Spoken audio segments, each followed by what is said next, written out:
Jesus is a prophet, Prophet Isa, within the Muslim culture. So, as a Muslim, like, we respect other religions. We call them people of the book. If you respect another religion, there's no wrong religion in that essence. Like, from your standpoint, because I am Muslim, because I have an imam who is not a messenger but an interpreter, is my religion wrong or askew in any context? I have the utmost respect for Muhammad in the way, after growing up as an orphan in poverty, he makes one of the 5 pillars, almsgiving, giving to the poor. I respect that highly. I think that's absolutely fantastic. Secondly, I respect Muhammad for the way he led the Arab people out of polytheism into monotheism. I think that's outstanding. Obviously, where I disagree with Muhammad is regarding the identity of Jesus Christ. Who is Jesus? Obviously, the Quran teaches that Jesus is not God. He's a good prophet. Obviously, the Gospels of Matthew, Mark, Luke, and John insist Jesus claimed to be God, and he did things as God. He accepted the worship of people as being an appropriate response to him. So obviously, my question from my Muslim friends is, are you sure that Jesus is just a prophet? Obviously, Muhammad was not born till 500 years after Christ, so he never met Jesus. The eyewitnesses insisted Jesus claimed to be God. He accepted worship as appropriate. So, who is Jesus? I mean, if I look at the lessons of Jesus, like in my room, I have the Bible and then I have the Quran. And I've legitimately started reading both of them and pretty much just putting in my own synthesis as to the comparisons between the two. And as you go through these lessons, you see they are very similar in more than one manner, and probably every single matter except for the fact that Jesus is God or Jesus is not God and he is a prophet. I think that's probably the start, like the largest difference between the two. But if I'm taking those lessons that Jesus gave as a prophet to me, as a God to you, if I take those lessons and I follow them properly, except for the part about Jesus being a God, why would that make me incorrect? And if I am incorrect, does that put me at a lesser heaven or to a hell rather than going to where every, like, I guess, proper Christian would go?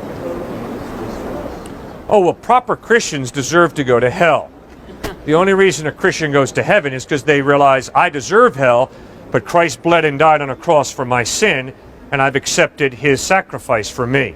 So proper Christians don't go to heaven because they're proper people. All right? It's all grace. All right. And you see, that is a basic contradiction between Islam and Christianity. You know, in Islam, you have to follow the 5 pillars, and you better do it well. And if you do it well, you go to heaven. And if you don't do it well, you go to hell. Jesus Christ says, no, you don't go to heaven by following the 10 Commandments or by following the Sermon on the Mount.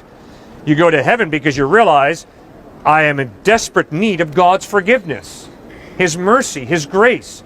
And I throw myself upon Christ for that forgiveness, for that grace. You see, so you can't have it both ways.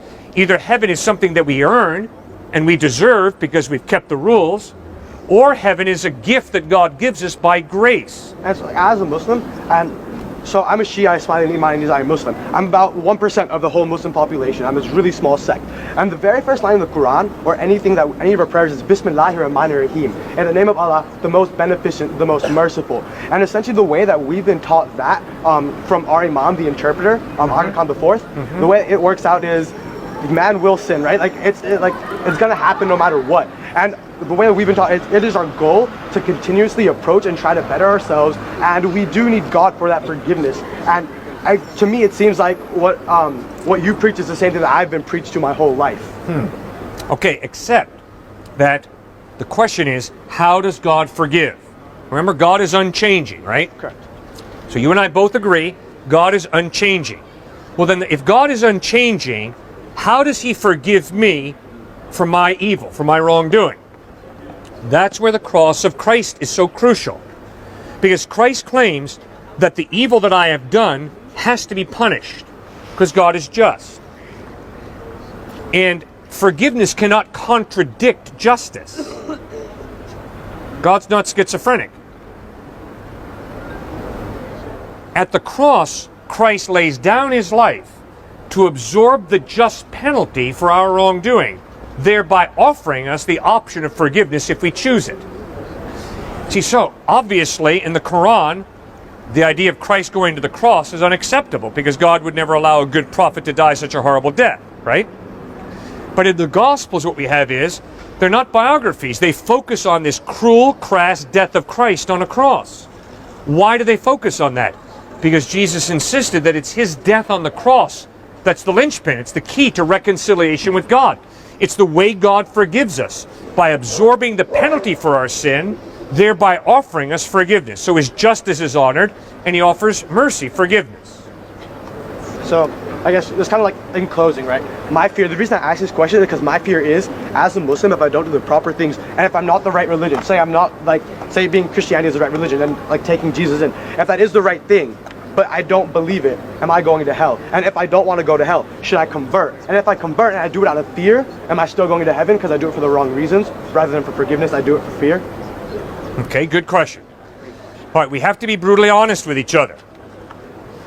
If Muhammad spoke the truth, I am going to hell. Because I don't worship Allah, I don't accept Muhammad as his prophet. So I'm going to hell.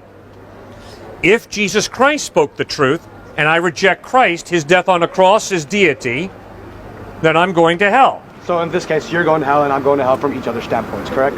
Correct. All right. According to Muhammad, I am going to hell.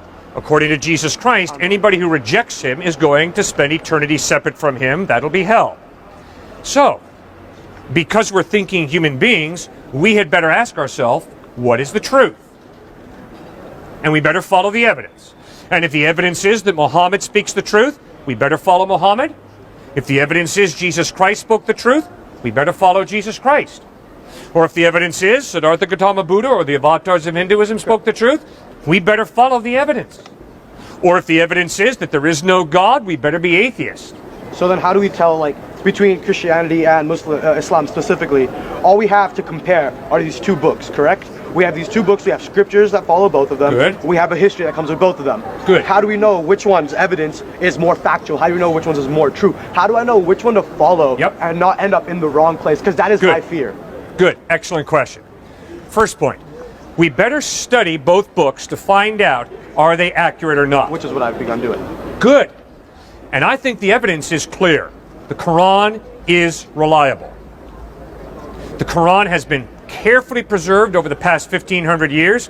If anybody wants to try and maintain that the Quran is inaccurate, they're out to lunch. I am convinced. The evidence is very carefully preserved over the past 1,500 years. You have a very accurate presentation of what Muhammad taught. The same thing is true of the Gospels. Very carefully recorded, a plethora of manuscript evidence to support the reliability. Okay, so we've got two very accurate books, the Quran and the Gospels. Now, obviously, they contradict each other, although there are similarities. Definitely. A lot of similarities, but also contradictions. Okay. So now the bottom line question is, does the evidence point to the fact that you can trust Muhammad to speak the truth, or does the evidence point to Jesus Christ being trustworthy? Now, here's how I would go about that. Examine life, style. How did Jesus treat women? How did Muhammad treat women? How did Jesus treat his enemies? How did Muhammad treat his enemies? Those types of questions, lifestyle. Second question, ethical teaching. What are the ethical teachings of Muhammad? What are the ethical teachings of Christ? Are there internal contradictions? Or is there an internal consistency? Third question, how did they die? Obviously, in the Gospels, Jesus dies an excruciatingly painful death, forgiving his enemies. Obviously, that demands my respect. Fourth question, what happens after they die? Obviously, in the Gospels, you have an historical resurrection of Christ, and you have eyewitnesses who see him risen from the dead. So, study the two, Muhammad in the Quran and Jesus in the Gospels, and ask yourself, what does the evidence point to? Who is more reliable, Muhammad or Christ?